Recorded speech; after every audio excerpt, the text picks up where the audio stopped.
La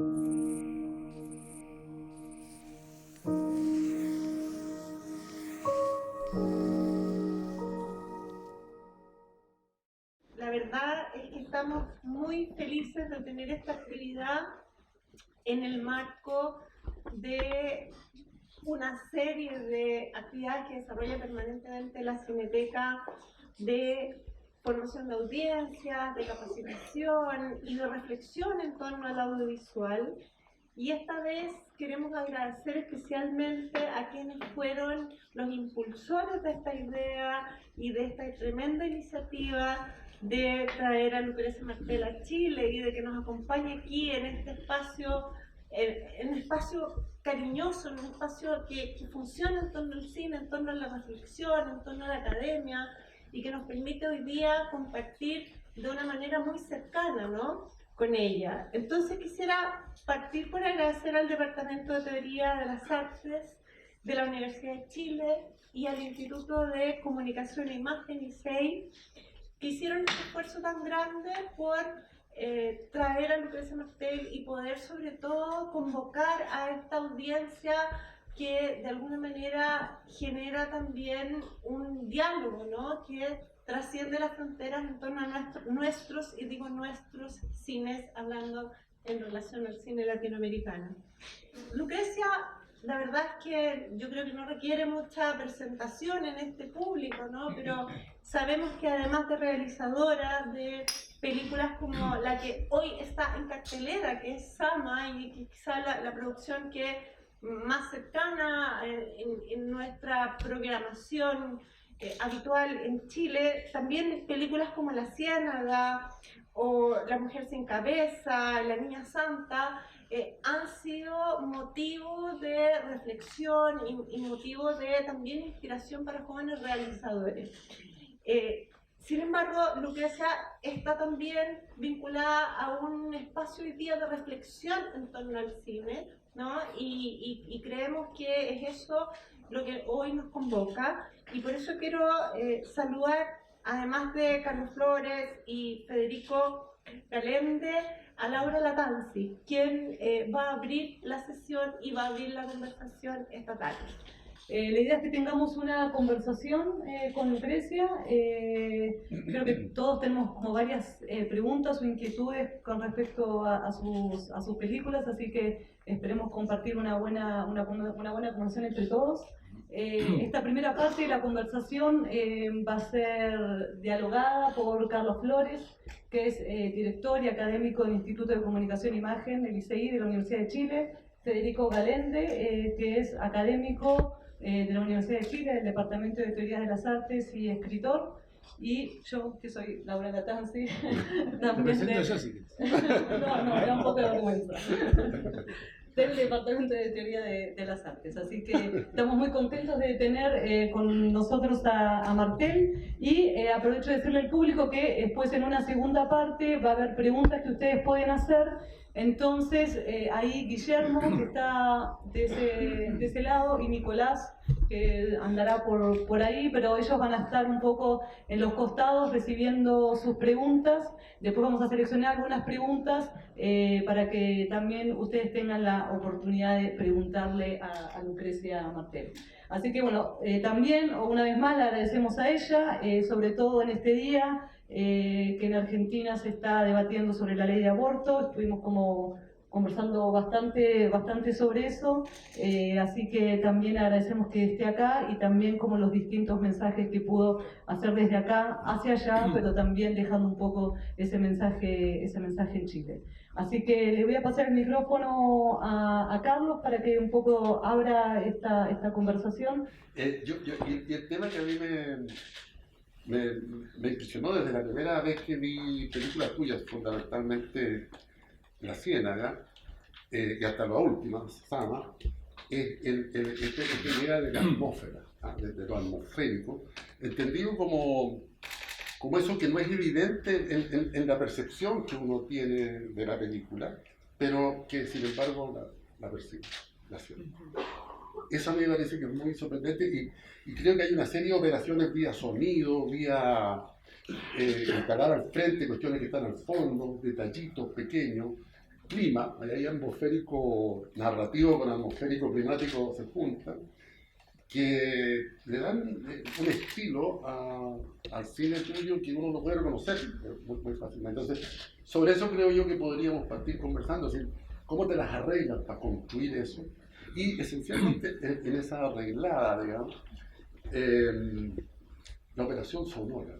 Que yo traje un fragmento que lo vamos a mostrar después, donde creo que ahí está trabajando muy bien. Cuando uno habla de la atmósfera de una película, normalmente si ha percibido eso es porque no ha estado distraído en otra cosa. Porque si uno está viendo una película en donde está persiguiendo a ver la trama, qué va a pasar, qué va a pasar, qué va a pasar, la atmósfera no tiene ninguna importancia. Entonces, la atmósfera es en realidad la percepción que hay de una película cuando la película no está construida a partir de la trama.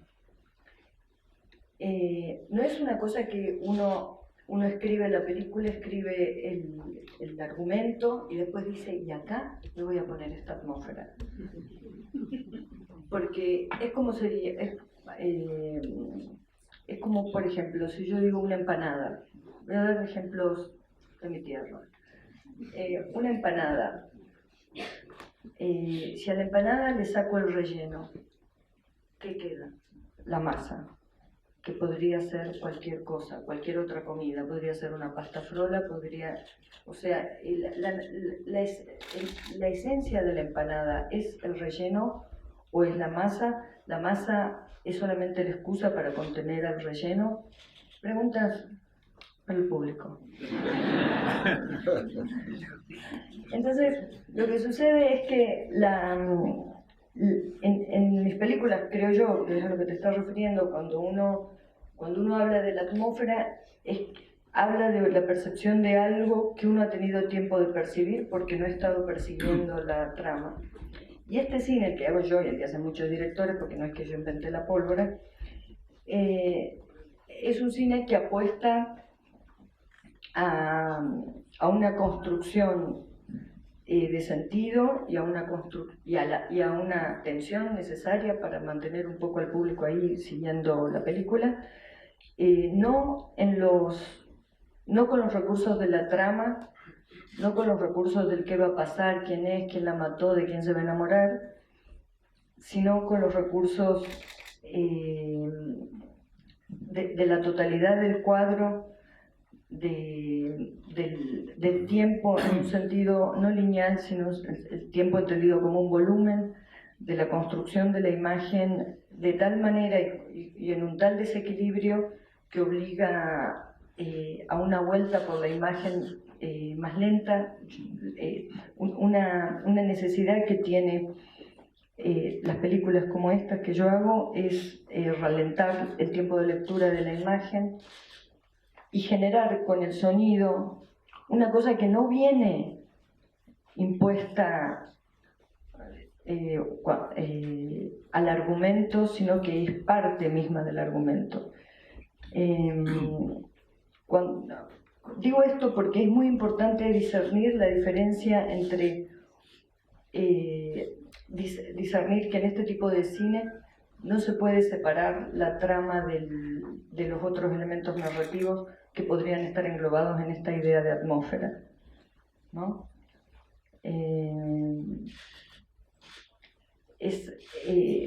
Hay una visión muy clásica del cine, un poco impuesta por esta educación que ha generado un cine hegemónico basado en una estructura dramática que es la que conocemos, que, por dar un ejemplo que a mi familia le encanta, Forrest Gump, o cualquier otra película de esas muy exitosas en el mainstream, que están construidas.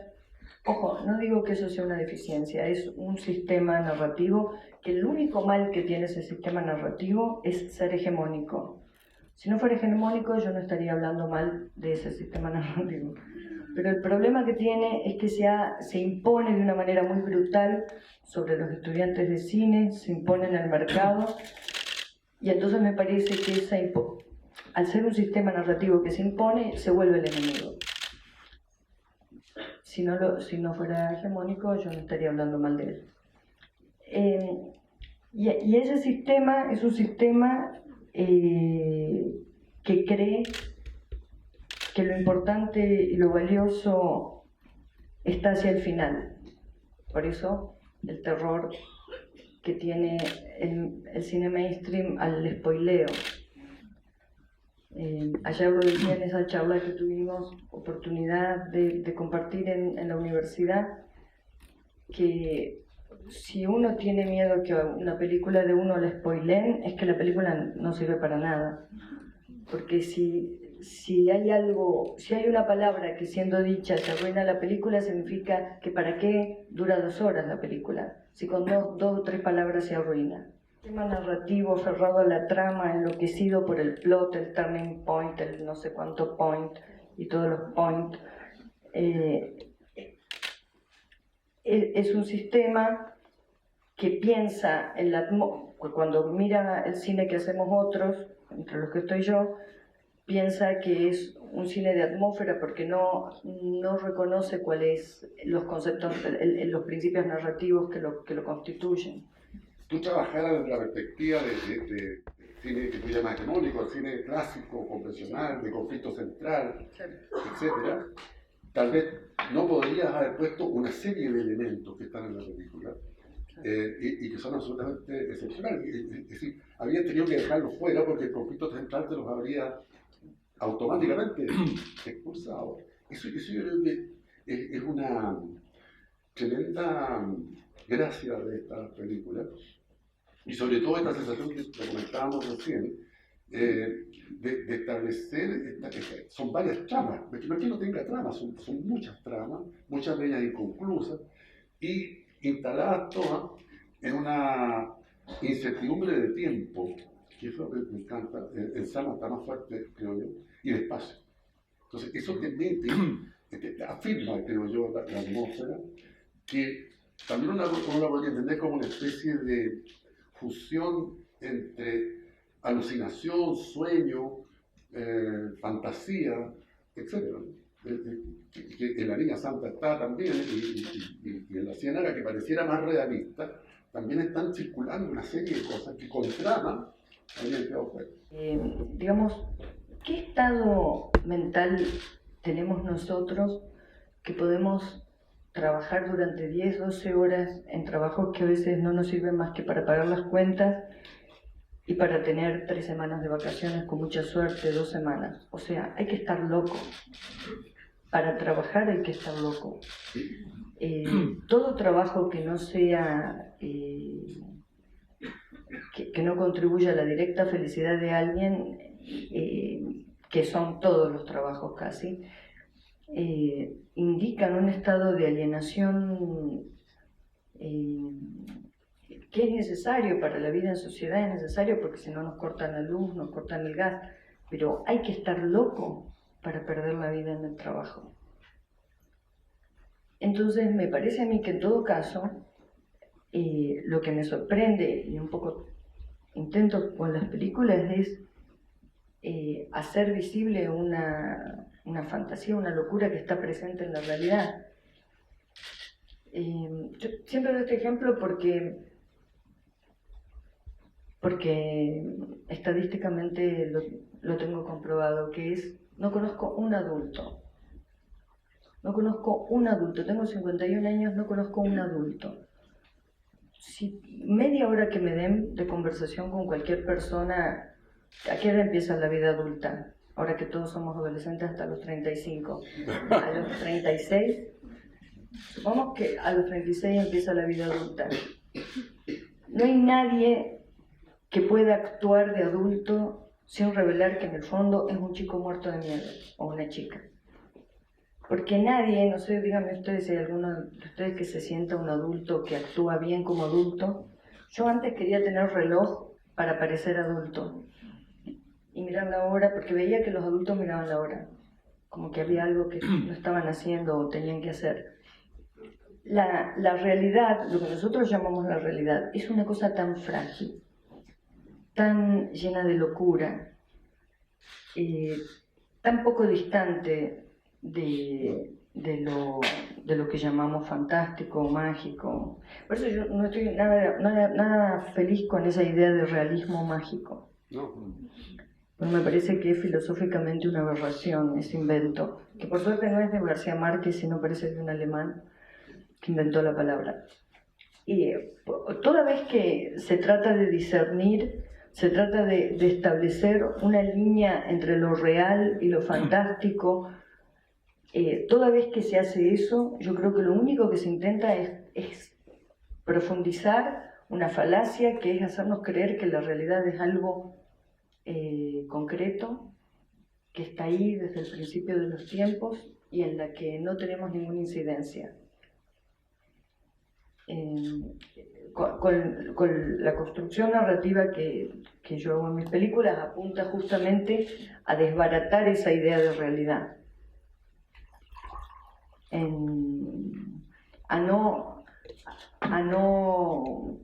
tomarse en serio una cosa que está construida y la podríamos cambiar, ¿no? Digo, por eso en ese sentido, ¿no? Porque adulto, sí, porque vamos a ser adultos. ¿Cuándo vamos a ser adultos? O sea, no existe, eso es una invención. Somos todos como unas cositas muertas de miedo, con miedo de enfermarnos, miedo de morirnos, miedo de quedarnos sin trabajo, o sea, un adulto, no sé, no conozco sinceramente, por ahí son ustedes los primeros. En tus películas no hay muchos adultos. Es que de No verdad. son películas con... ¿Se escucha si sin micrófono, no? No, arriba. Pero qué raro, pues yo escuché que no. No, decía que en tus películas no hay muchos adultos en general. Y cuando decías lo de la adultez y la pobreza y el trabajo, me acordé de una frase fascinante, un filósofo, no voy a citar el nombre, donde él decía que la pobreza no se definía por una relación de pereza con el trabajo, sino por la imposibilidad de escoger el cansancio, ¿no? Que es una bonita manera de pensar el asunto, ¿no? Que uno con el arte se puede morir de hambre, pero de alguna manera hay una fatiga elegida allí, ¿no? Hay claro. como, vos haces las dos cosas, porque te cansás en lo que te gusta, pero también hay me parece una permanente vocación del agotamiento, ¿no? Del cansancio en tus películas, como si eso ¿no? Yo soy un mal espectador de cine, y tus películas me fascinan, las 4, pero no estoy seguro de haberlas comprendido bien. Son películas para malos espectadores. Son películas para malos espectadores. Para malos espectadores, bueno, yo siempre creo comprenderlas a medias. Pero esto no habla de tus películas, sino también de una y me asisto, como son películas que me fascinan, siempre me he asistido de muchos materiales en torno a tus películas, porque mucha gente ha escrito sobre tus películas, Joan Amado, Gonzalo Aguilar, el propio Alan Pauls, en fin, hay una gran cantidad de materiales. Vos misma que has dado muchas entrevistas, y me quedé con una cosa a propósito del agotamiento o del cansancio o del no tener mucho que esperar, ¿no? Como esta sensación de que no hay mucho que esperar, si es que no hay nada que esperar, ¿no? Y que es una figura ambivalente, porque no tener nada que esperar también habla de una estética que yo creo percibir en tus películas, donde el tiempo no es un contenedor, ¿no? Como una historia que contiene, sino que el tiempo es algo que los propios cuerpos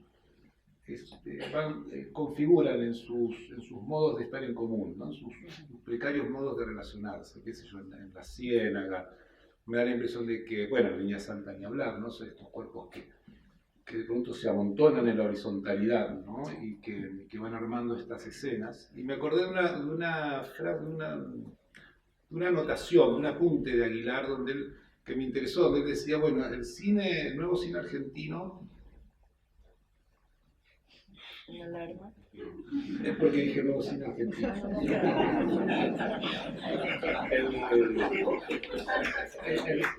El nuevo cine argentino tenía esta cosa, por ejemplo, que tienen las películas de... Es la madre. Sí, que tiene las películas, qué sé yo, de Trapero, de Caetano, que es una especie de los desechados o los descartados por el capitalismo. Entonces está la cosa del outsider, del marginal. Esto es, tu cine en relación a eso me da la impresión de que hace otra cosa, ¿no? Que es, no manda a la exterioridad y a la afuera, sino que manda a la gravitación de lo doméstico, ¿no? Como si los seres estuviésemos encerrados o un poco ahogados en esa especie de encierro doméstico. ¿Cómo es tu relación con el...? Es una pregunta... ¿Con la familia? ¿Con la familia? Sí, tu relación con la familia y tu relación con el cine, con el nuevo cine argentino. ¿Cómo fue tu manera de posicionarte ahí? La verdad que no hice ningún esfuerzo. El asunto es que... sí. Para mí, el cine, digamos, no vengo de una cultura cinéfila por mi propio origen, por donde yo me crié en Salta y no tuve un acceso. El día que me di cuenta que detrás de una película había un autor como en un libro, ya tenía como 17 años y lo vi en la televisión porque estaban dando un ciclo de Saura. Entonces pasaron una noche. Yo empecé a no dormir de noche muy joven, como a los 12 años. Entonces me quedaba viendo cosas a la noche y pasaban un ciclo de Saura. Y ahí fue la primera vez que dije, o sea, las películas son como los libros, ya hacía mucho que leía y tenía una relación con la lectura y con los libros como que eran unos amigos que mi familia no me dejarían tener. Entonces era un placer enorme. A la noche me juntaba con mis amigos, que mi familia no me dejaría juntarme. Claro, y entonces de golpe descubrí en la televisión que también las películas eran eso. Y la relación que tengo con el cine, que veo cualquier cosa y de manera desorganizada y nunca he tenido una cultura prolija respecto al cine, es que a mí el cine me permite ver cosas sobre el mundo, pero cuando yo hago cine no estoy pensando en el cine, estoy pensando en el mundo. Y entonces pienso que, en todo caso, si hay una influencia, una relación entre mi trabajo y el cine de los otros, es porque los otros me permitieron ver cosas del mundo. Pero lo que yo hago, cuando escribo y cuando filmo, primero pienso en una comunidad muy pequeña que es la comunidad de Salta.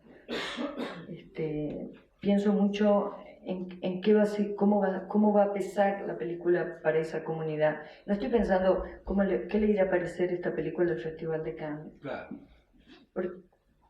Porque es un pensamiento muy difícil de tener. En cambio, la comunidad de Salta sí, porque ahí están mis amigos, las familias de mis amigos, mi propia familia, las cosas que adoro de Salta y las cosas que me espantan de Salta, como los diputados que van a votar en contra del aborto.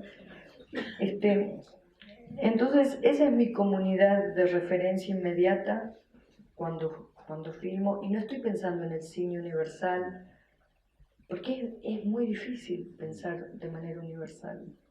Pero, por ejemplo, cuando hiciste una película como Sama, con toda la complejidad que tiene ese film, ¿no? Es un film bellísimo y extremadamente complejo, por lo menos para mí como espectador.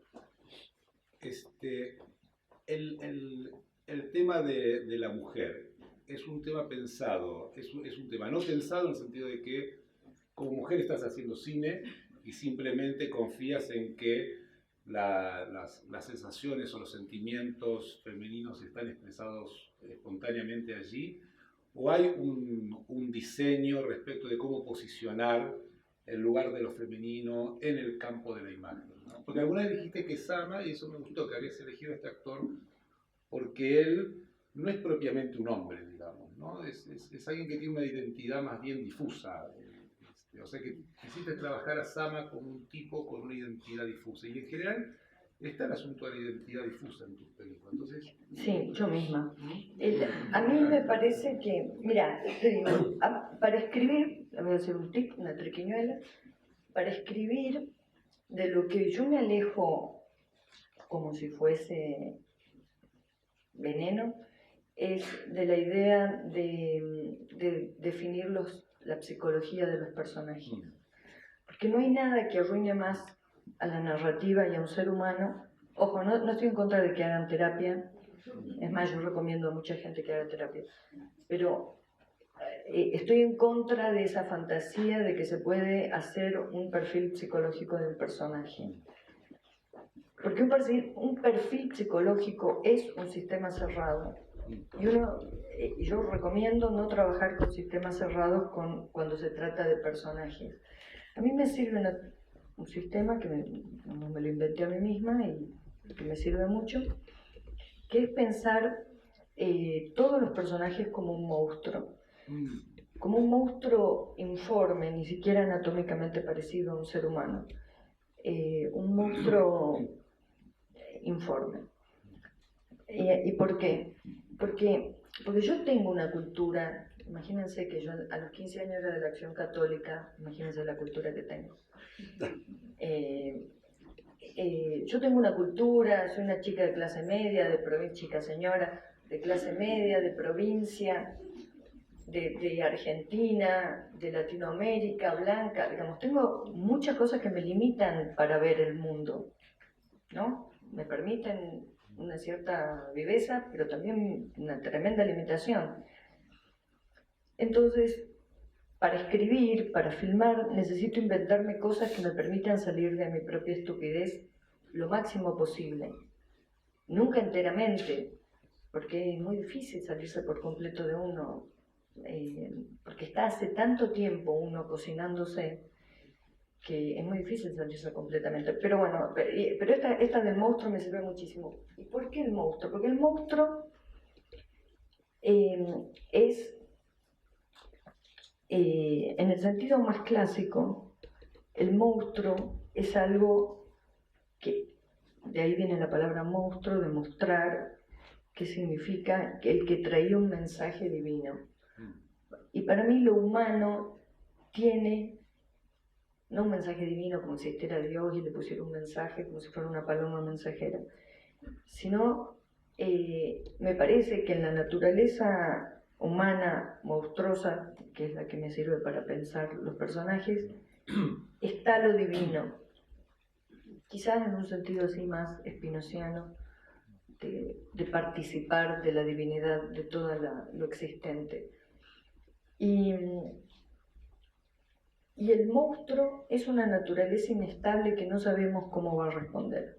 Si yo pienso un niño como un monstruo, primero no tiene importancia la idea de niño, no tiene importancia la idea de adulto. Cuando uno piensa en un humano como un monstruo, no importa si es hombre, no importa si es mujer, no importa si es niño, el monstruo es algo que desea, que quiere perseverar, quiere estar vivo y desea sin ninguna ley.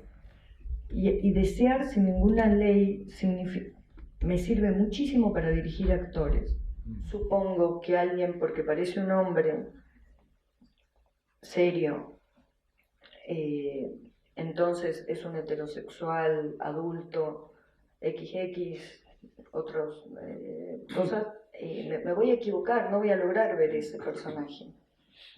Porque ya entonces tengo el prejuicio de cómo es un hombre adulto, cómo es un hombre heterosexual adulto. En cambio, si pienso que es un monstruo, lo miro para saber, a ver, qué es, cuándo me revela su ser. Hay una idea, hay un verbo griego que es muy importante también, que sirve, que es muy afín a la idea de monstruo, que es el fenómeno, que viene de faino, que significa aparecer, lo que aparece. Y entonces, a mí me sirve observar a los personajes. Por más que yo sea lo que escribe lo que dicen, lo que no dicen, la relación que tengo con eso es de observarlos para que aparezcan, para ver en qué momento me muestran cómo son. Y esa conducta la tengo que sostener durante el rodaje, en el set. En el set, cuando miro por la cámara, deseo ver quién es el personaje. Por más que el personaje yo lo elegí, por más que yo elegí el vestuario, por más que elegí la locación, elegí la luz, elegí a mis compañeros de trabajo, escribí yo misma las palabras, sé qué va a pasar, cómo empieza y cómo termina la escena. Uno está esperando algo que aparezca. No una gran revelación sobre la existencia, sobre la vida, un algo, una pequeña cosa que uno está esperando ahí, en el set. Si uno va gritoneándole a todo el mundo, maltratando, creyendo que los actores son ganados, que si lo dijo Hitchcock fue una estupidez que dijo, si uno va con esa actitud prepotente y de artista inspirado, que llega al set y está como hablando con la divinidad y de repente dice, allá, todos tenemos que ir para allá, no se sabe por qué. Si uno va así, se pierde que aparezca, la aparición de eso. Es muy lindo porque el monstruo tiene que ver con la cuestión de la vida, o sea, mucho más con la vida que con la historia, ¿no? Como que el monstruo no tiene que ver con... la historia produce la adultez y la figura, etc. Pero en la vida hay siempre monstruos. ¿Y esa cosa? ¿Qué pasó? Perdón. ¿Qué usas el Un monstruo, sí.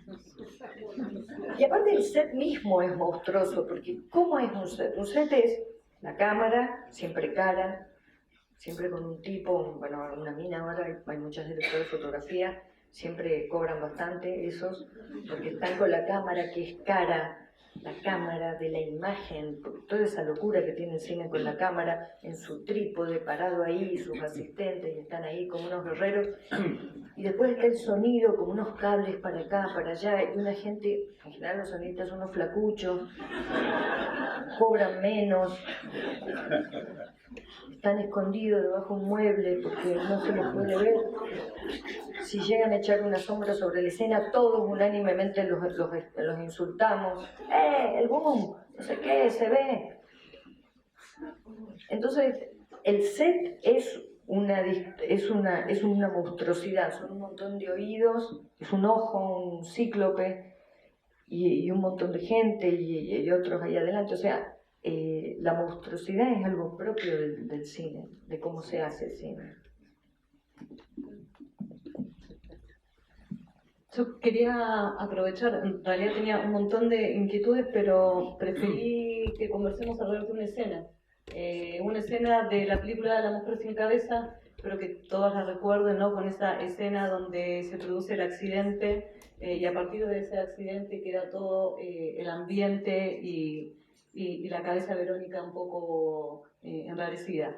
Entonces elegí una pequeña escena para que veamos, que me gustaría que nos comentes directamente sobre ella para a ver si podemos sacarte algún tip. Veámosla.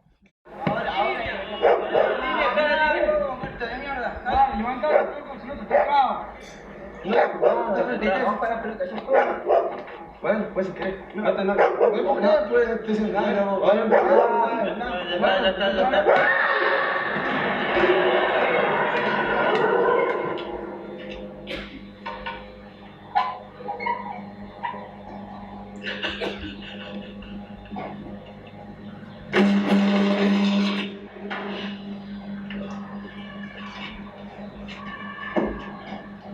No hay agua.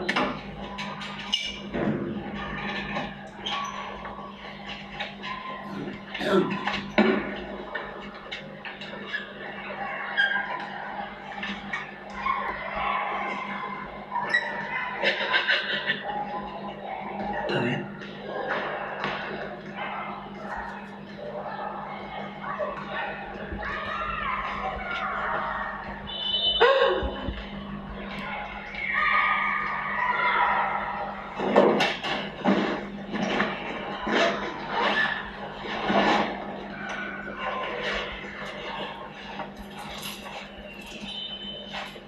Ya vuelvo.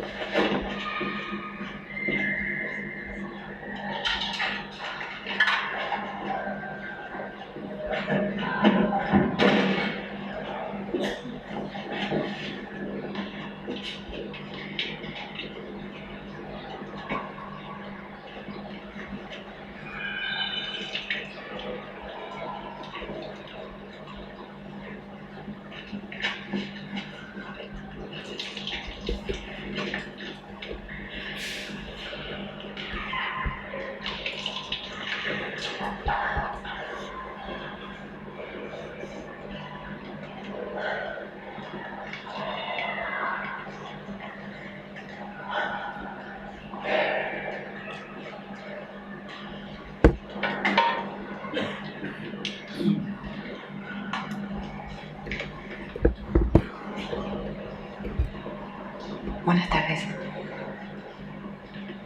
Es una de esas escenas con más simbolismo en toda la película. Al principio está como esta suerte de representación del accidente, esta repetición del accidente, está los ladridos del perro, ese sonido que igual que está continuamente en la película. No sé, preguntarte sobre qué capas de sentido, que hay varias, digamos, dentro de esta escena, vos pensaste o nos podés comentar de eso.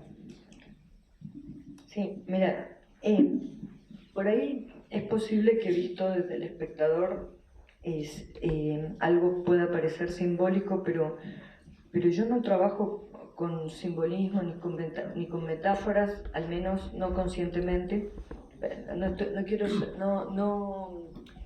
No me parece que sea algo malo, ni bueno, ni nada, simplemente no es algo que yo hago. Pero creo que a veces hay condensaciones cuando trabajas con cosas que son significantes, con muchas cosas que pueden ser significativas para lo que ya viene viendo el espectador, todas juntas. Por esa condensación, esa densidad puede generar la sensación o la posibilidad de que el espectador haga una lectura simbólica o metafórica. Pero quiero decirte que al menos no es el camino, digamos, no es que yo digo, y ahora acá voy a poner esta metáfora, porque no lo sabría hacer y porque es un juego que no me divierte. Pero, mira, yo traje una cosa que ayer estaba en la clase que decíamos, si es necesario la voy a usar porque va a ser necesario. Yo puedo explicar algunas cosas del cine. Necesito esto es lo de Argentina, ¿no? Y acá está. Y esto es un pequeño aporte de Steve Jobs. Puede ser otra marca. Mire, yo trabajo con esta idea que es la idea de inmersión, ¿no? Que es imaginar, la idea de estar inmerso, que es una idea que tiene que ver con una piscina. Vamos a suponer que esta es la parte del rectángulo de luz de la piscina y acá abajo está el agua, ¿no? Trabajo con esta idea. Y esta idea que trasladada al cine es esta idea de un espectador inmerso en un aire donde se despliega el sonido. Esta idea, que ayer lo expliqué bastante, me sirve a mí como un esquema, como una estructura para pensar un montón de herramientas narrativas para escapar de mi propia estupidez, que lo logro a veces, ¿no? Este concepto de inmersión me es muy útil también para pensar en la escritura, y tiene que ver con esto que vos decís.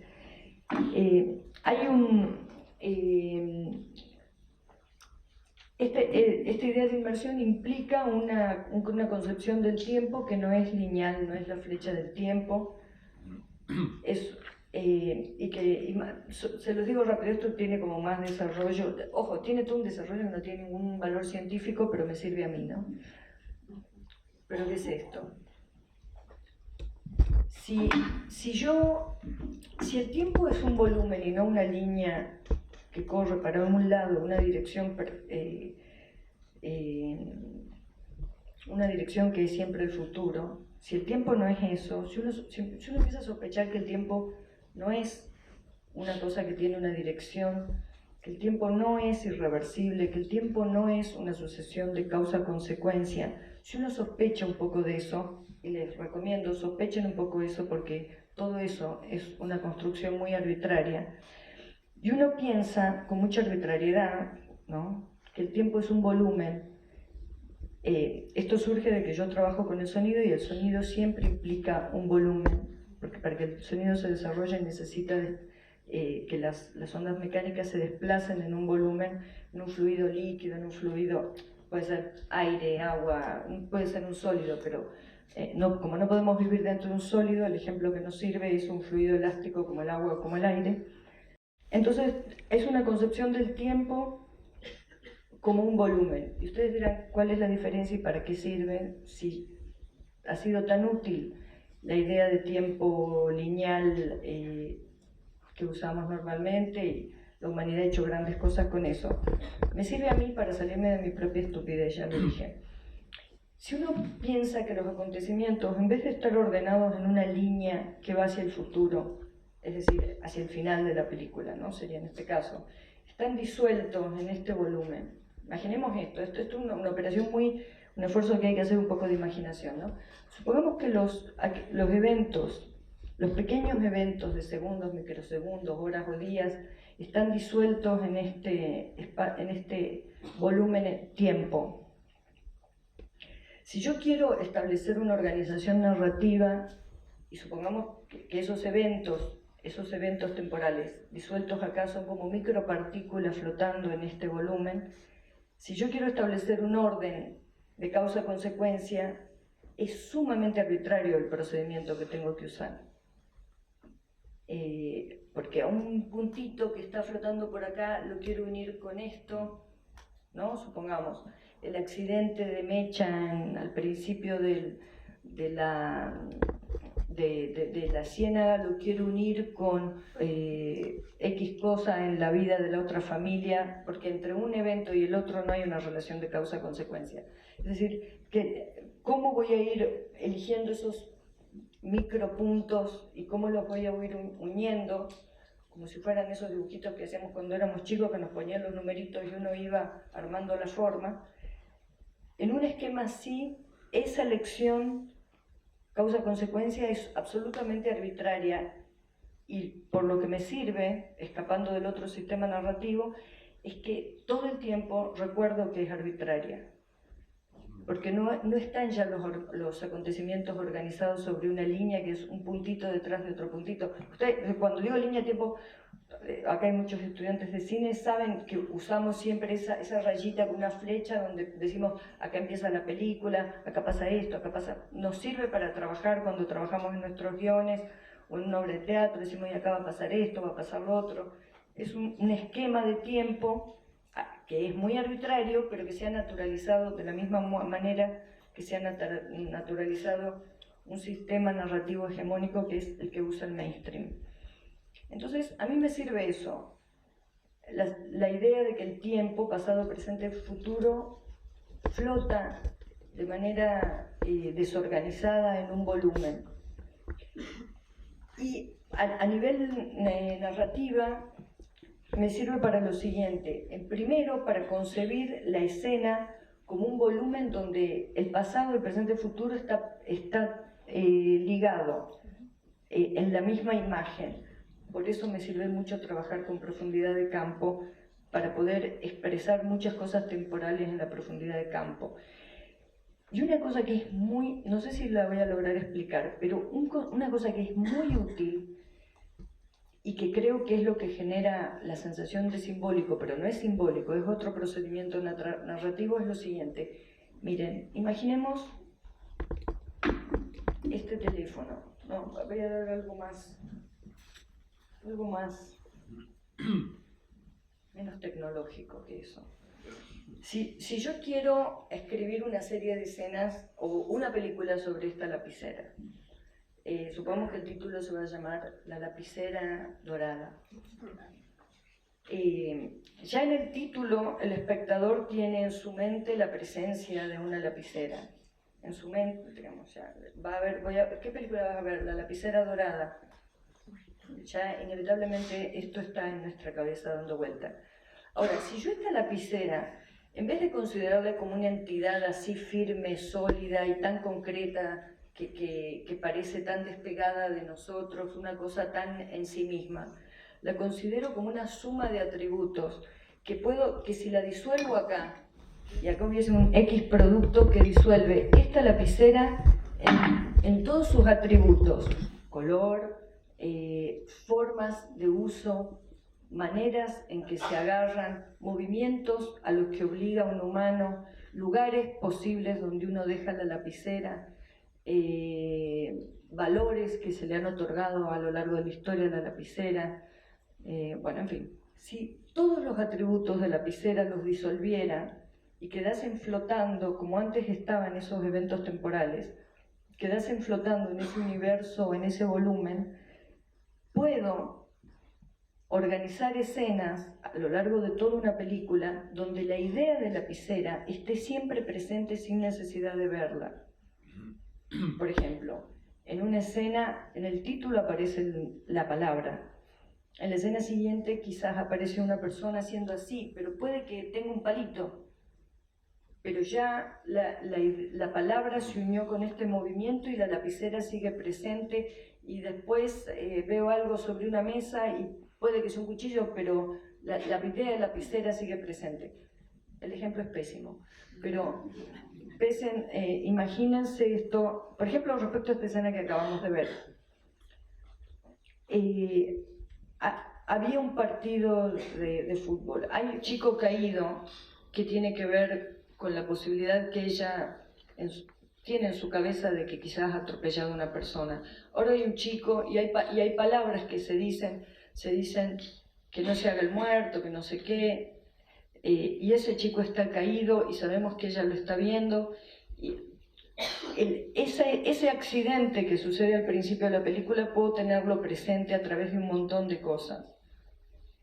El chispazo, una cosa que la sorprende, la presencia del agua, cuando ay, no me acuerdo si esta escena ya sucedió, pero sí, ya sucedió, ya hubo una gran tormenta en la película. Bueno, por ahí estoy diciendo cosas que no le sirven de nada al que no vio la película, pero bueno, hay un montón de elementos que hacen presente, sin necesidad de mencionarlos de manera directa,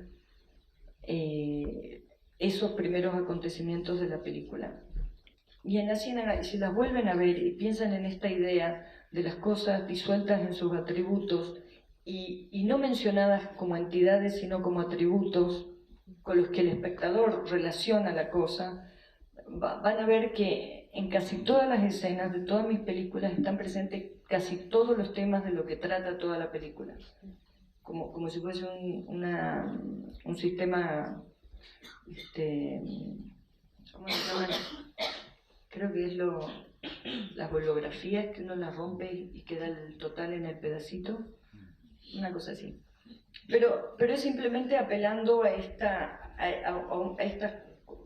cuestiones, a esta concepción de tiempo y a este sistema de no considerar que esto es una idea que viene de la idea de inmersión que mencioné antes, de la pileta y el cine y eso. Miren, solamente lo voy a anunciar porque es difícil de explicarlo, no porque ustedes no puedan entenderlo, sino porque yo voy a necesitar muchísimo tiempo de tartamudeo. Pero es lo siguiente: en la idea de inmersión no existe el vacío. Y piensen el vacío, lo crucial que es filosóficamente para definir un montón de cosas. Si no hay, entre una cosa y otra, no hay vacío, las cosas están unidas por algo. Si en la idea de la noche y el día, como ideas, son ideas que necesitan un vacío, en un momento se pasa de la noche al día. Pero la experiencia emocional de todos, sobre todo los que trasnochan, sabemos muy bien que es muy difícil discernir el momento en que estamos pasando de un punto al otro, la continuidad.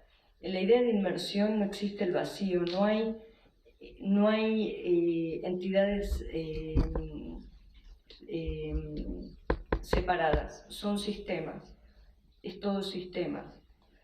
El sistema narrativo con el que yo trabajo no es de entidades separadas, no es el fulano, la mengana, el cosa, el clima, la cosa, la narrativa, son sistemas que están todos unidos entre sí. Por eso un gran problema, les digo, para que no elijan quizás trabajar así en lo que yo hago, como parecido, es que cuando te dicen no hay plata, como me pasó con Sama, no hay plata suficiente para las 100 y pico de páginas y tenés que cortar 30, tenés que volver a escribir toda la película de nuevo.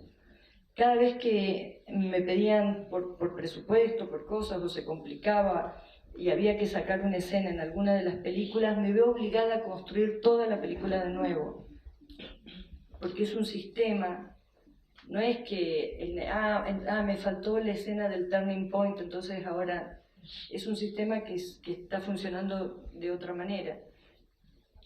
Y ahora ustedes dirán, bueno, che, pero las películas se parecen a miles de películas, pues la verdad son películas muy clásicas estas. Porque no necesito trabajar en blanco y negro ni usar otro formato para lo que yo quiero hacer con la narrativa. Solo necesito trabajar de esa manera interna con los sistemas internos de las escenas. Y a veces esa lectura abigarrada de cosas que están sucediendo simultáneas, que solamente es la simultaneidad de muchos atributos en una misma escena, es lo que genera la sensación de símbolo, de metáfora.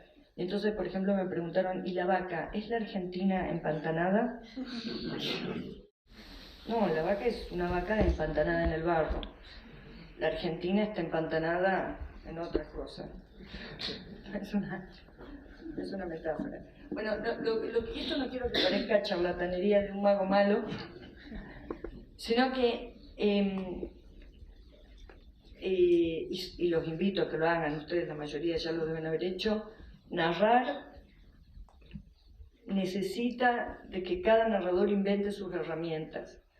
Y esto es lo más, y acá con esto los voy a liberar de un montón de peso.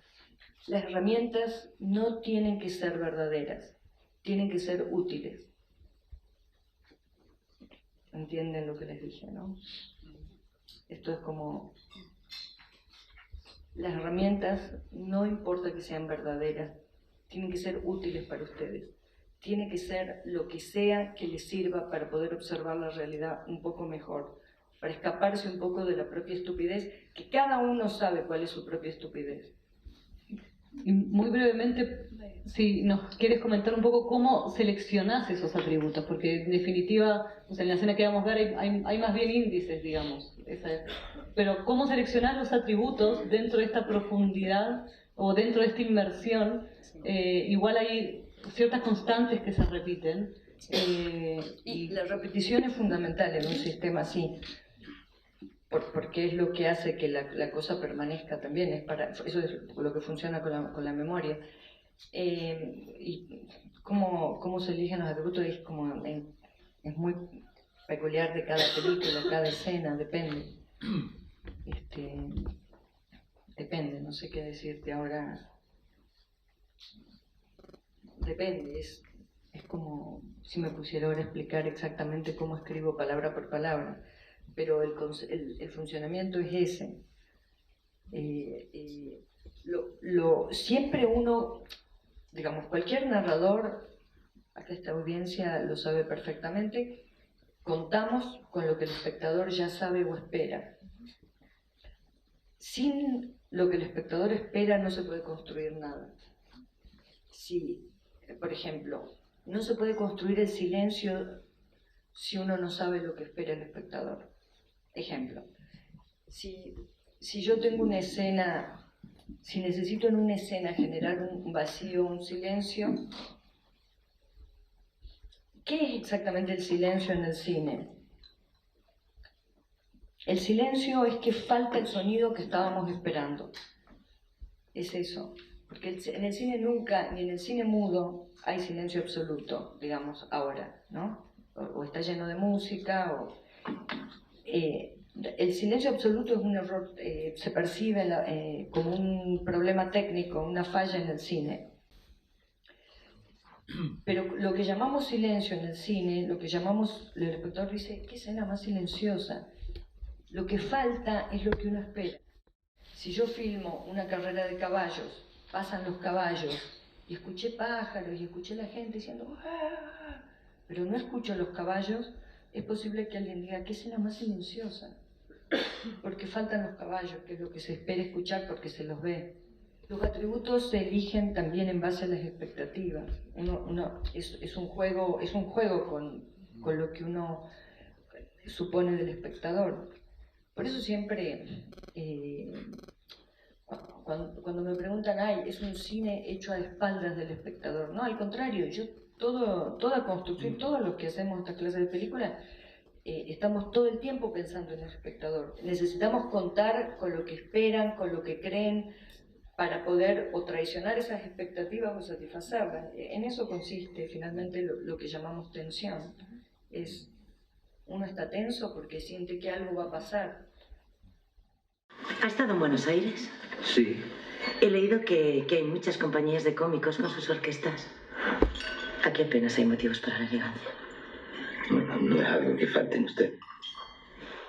Mi mujer quería ir.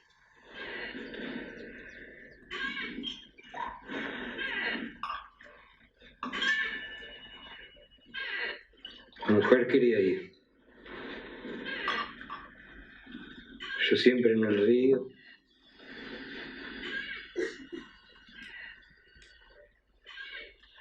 Que va, que viene. Siempre lejos, por H o por B. Se deja añejar en barricas. ¡Qué nobleza!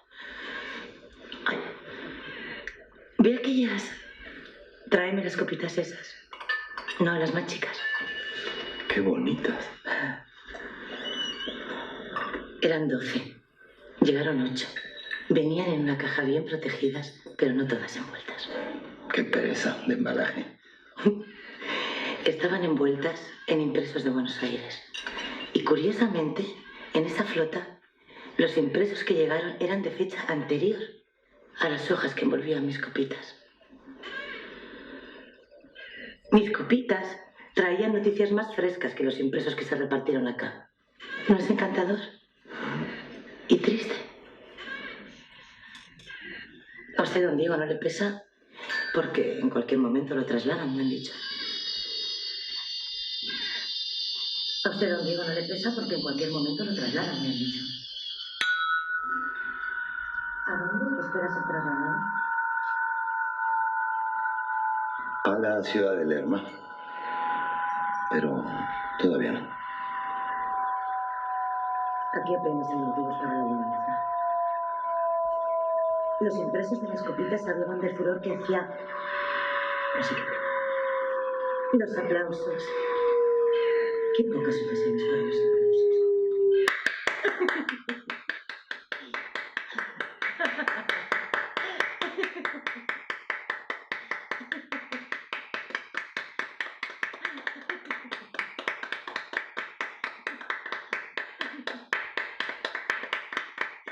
Por los comediantes que se atreven al disfraz.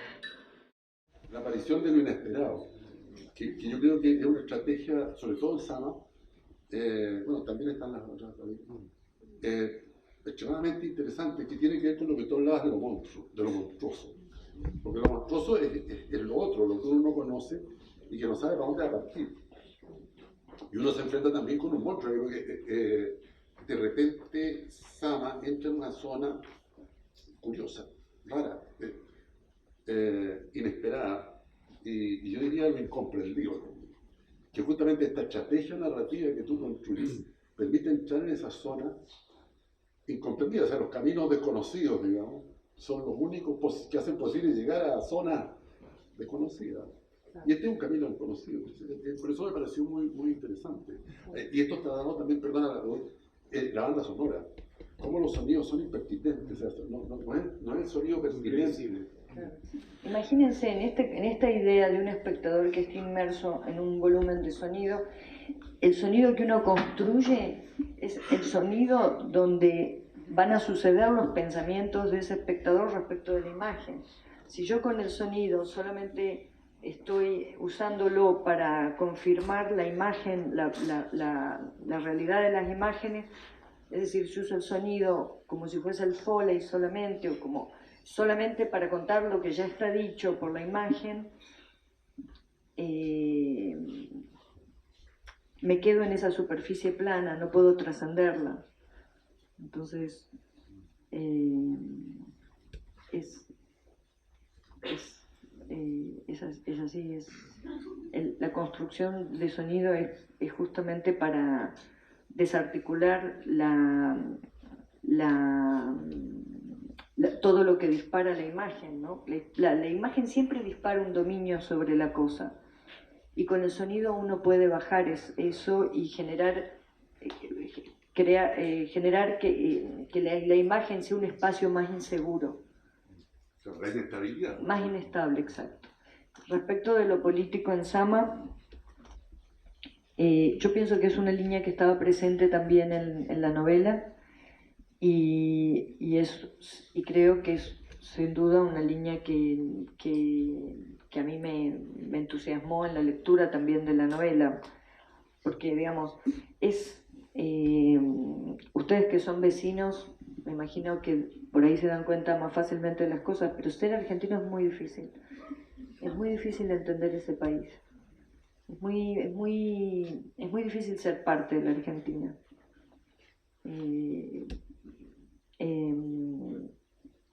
Como es un país que traiciona permanentemente a su gente, ¿no? Y digo un país porque me encantaría poder decir una clase política, pero ¿dónde se cría el político? En una familia argentina. Entonces, tenemos un problema muy difícil de desentrañar, por eso hace falta la mayor cantidad de miradas de cine en Argentina, y creo que en cualquier país, porque es muy difícil comprender nuestra historia, es muy difícil, no sé, es muy difícil de verdad. Tener una palabra pública en Argentina es una responsabilidad enorme. Entonces, sin duda, la línea política que tenía el libro me resultaba interesante, pero político en esos términos, respecto del poder, de la construcción de poder, de cómo vive el que está fuera del poder, qué significa el ejercicio del poder sobre la vida de una persona. Sin duda esas cosas estaban presentes. No es lo que más me focalicé, pero sin duda es una cosa que está presente en Sama. El mal uso, por decirlo de alguna forma, o el uso no tan correcto de las pelucas, también tiene que ver con esa cuestión de la no estabilidad y también una crítica política que hay en las películas. Sí, en realidad, ustedes, ¿para qué vamos a hablar mal de los argentinos, no? Ustedes los conocen bien. Pero, sí, ya sé. Eran argentinos. Ahora están mejor, los veo mejor. No, pero el argentino clase media cree que es de otra parte, de otro continente. El argentino de clase media ve a los indígenas como si fueran extraterrestres. O sea, somos una gente que nunca se reconcilió con la naturaleza de su territorio. Entonces, el racismo que hay en Argentina está tan naturalizado que es difícil que alguien lo entienda como racismo. Yo ahora estoy trabajando en un documental que es justamente sobre eso, y es atroz como... Ojo, no estoy diciendo que esto no existe en Chile, no es posible, pero no me voy a poner a hablar mal de Chile siendo Argentina, pero voy a hablar mal de la Argentina con confianza. Pero es eso, ¿no? Han pasado 200 años, 200 y pico, 200 y pocos años de nuestros países que han conformado los estados nacionales y no han hecho más que legitimar y suscribir las atrocidades que hizo la colonia con su... En todo caso, creo que las responsabilidades de los crímenes de la colonia y digamos, los colonizadores me importan mucho menos que los que se han convalidado con los estados nacionales. Entonces, Izama está en esa zona. Lo que hicimos nosotros, todo el equipo de Sama, auspiciado por el espíritu que tenía Di Benedetto en su novela, de ir hacia el pasado con hipótesis, es ir hacia el pasado como hace la ciencia ficción, que proyecta el presente en el futuro. Nosotros lo que hicimos fue proyectar el presente en el pasado. Trabajamos con la misma libertad que se trabaja en la ciencia ficción. ¿Cómo se enseña el cine? Miren, el cine se enseña en 4 meses, 3 meses y medio, depende de la cantidad de horas por día. Pero narrar es la cosa difícil, digamos. Las cosas técnicas se aprenden rapidísimo. Es más, ni siquiera tienen que ir 3 meses y medio a ningún lado. Con tutoriales en YouTube, vieron que pueden aprender cualquier cosa. Lo que es difícil aprender es a pensar. Hay que disfrutar de los buenos profesores que enseñen cualquier cosa, arquitectura, medicina, cine, narrativa, literatura. Porque esa gente que uno después recuerda como los buenos profesores son los que nos ayudaron a pensar. Y para eso sirve cualquier carrera.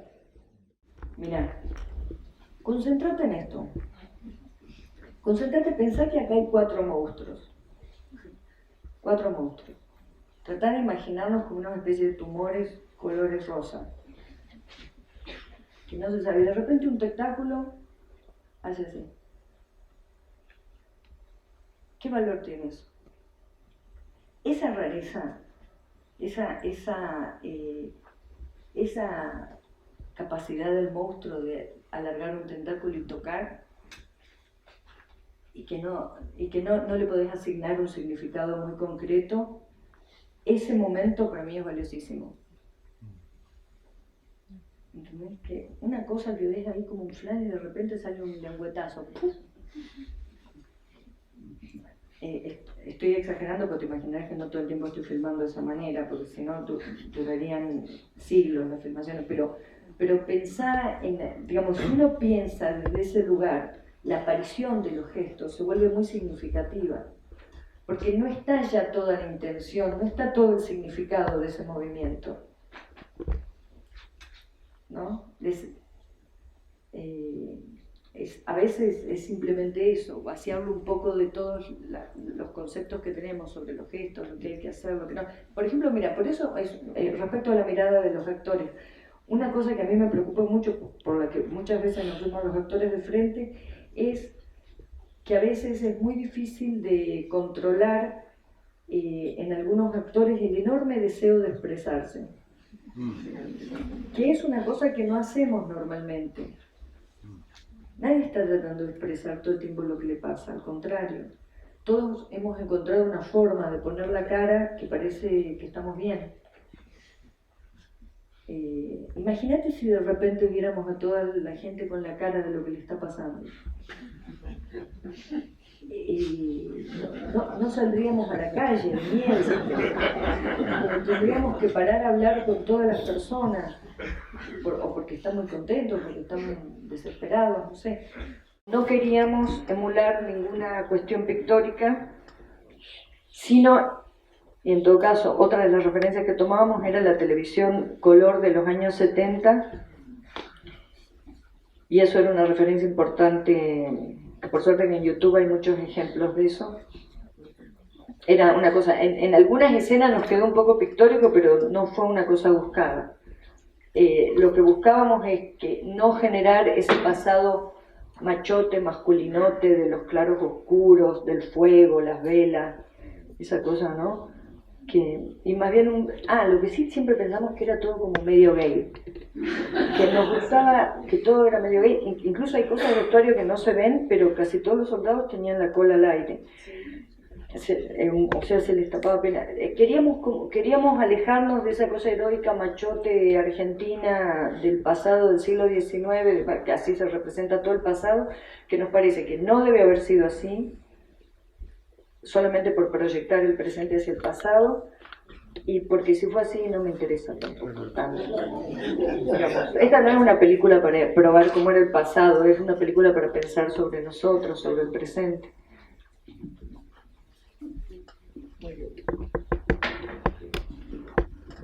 Dice, ¿cómo aprendió el método inmersivo? a través de los rodajes o a través de una persona externa. No, esto, miren, esto lo hemos aprendido todos cuando nos bañábamos. Traten de recordar las primeras veces que se bañaron en una bañera y metieron los oídos debajo del nivel del agua y la locura que es descubrir ese sonido. Y después ya vendrán, por ahí se metieron en un lago, se metieron en una piscina.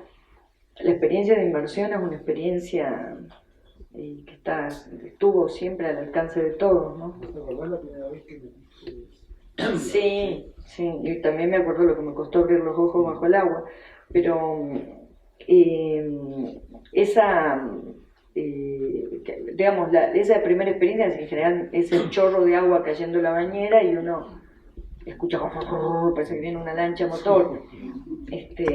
Sí, es un poco está basado en eso, ¿no? Estas no son cosas tan serias, esto está basado en cosas muy... miren, para mí esto es fundamental transmitir, y por eso cuando las pocas veces que doy talleres así de trabajo con alumnos de cine, están basados en grabaciones que hacen los que participan del taller en sus casas, de diálogos y de cosas, porque las herramientas y las cosas para inventar están a la vuelta de uno. Por eso hay que sacudirse la estupidez, porque si no, no las vemos. Toda la gente que habla a la vuelta nuestra usa estructuras muy particulares de organización de la información en el habla, y esas estructuras orales son muy interesantes para usar en el cine. Entonces, todas estas cosas de las que yo hablo, que parece, no sé qué parece, pero son cosas cotidianas, son experiencias próximas. Y juro que hasta la ciénaga no me di cuenta.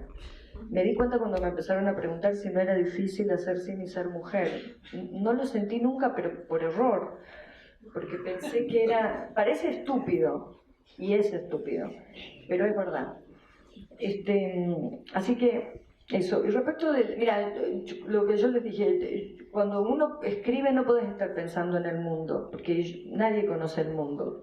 Uno conoce a 2, 3 personas, capaz que de otro, no sé, por Facebook. Es muy difícil conocer el mundo, entonces no se puede pensar en el mundo cuando se escribe.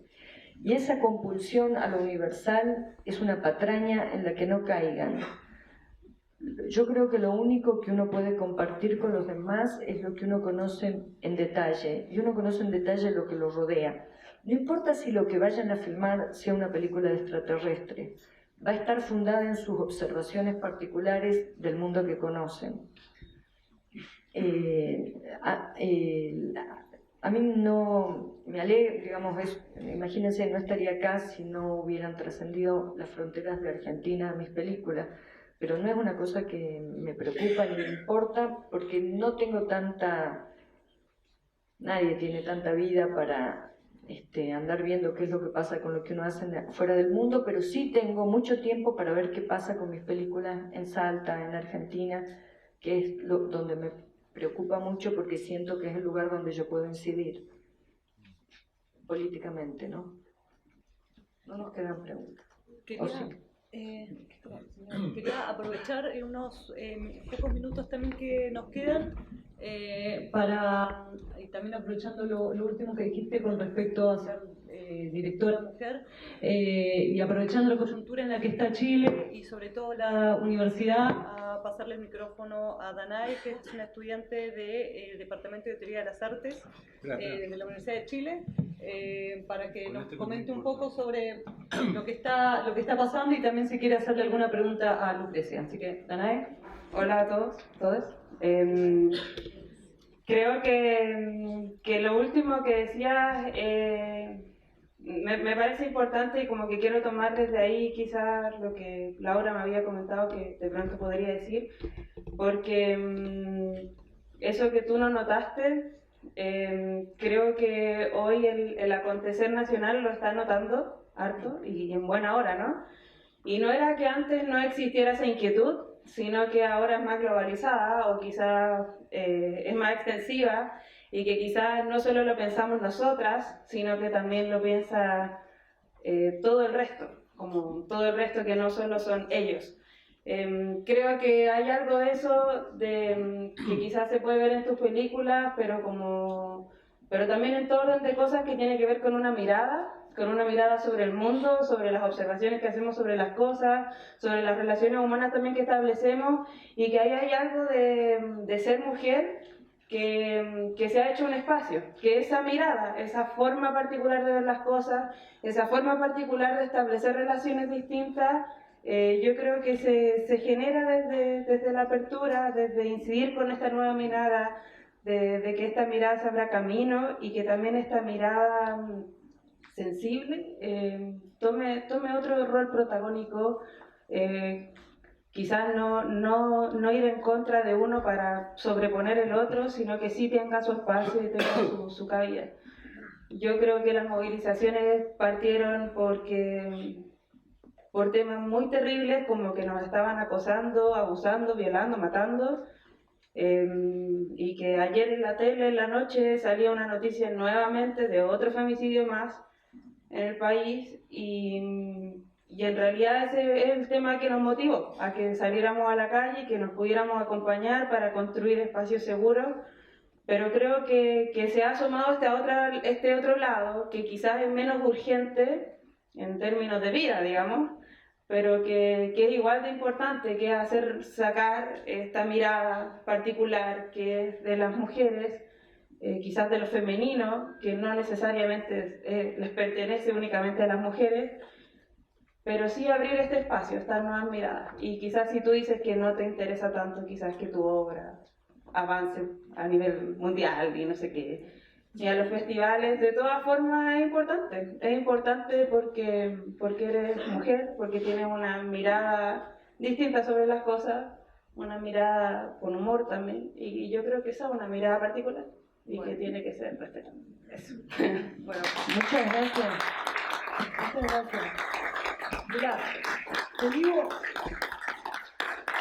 un problema que hay con el tema del feminismo que a la opinión pública le aterra es que si sencillamente se pensara el feminismo como una forma de observación de los abusos de poder, no solamente sobre las mujeres, sino como el abuso de poder sistematizado y invisibilizado, no se asustarían tanto con la palabra feminismo. En Argentina, bueno, y acá estoy seguro que también la usan, de feminazi, como si cualquier reclamo o denuncia de un abuso de poder, cualquiera sea, contra un niño, contra una niña, contra una mujer, contra otro hombre, un abuso de poder, parece que ya uno es nazi. Es una estupidez muy frágil que se va a terminar muy pronto.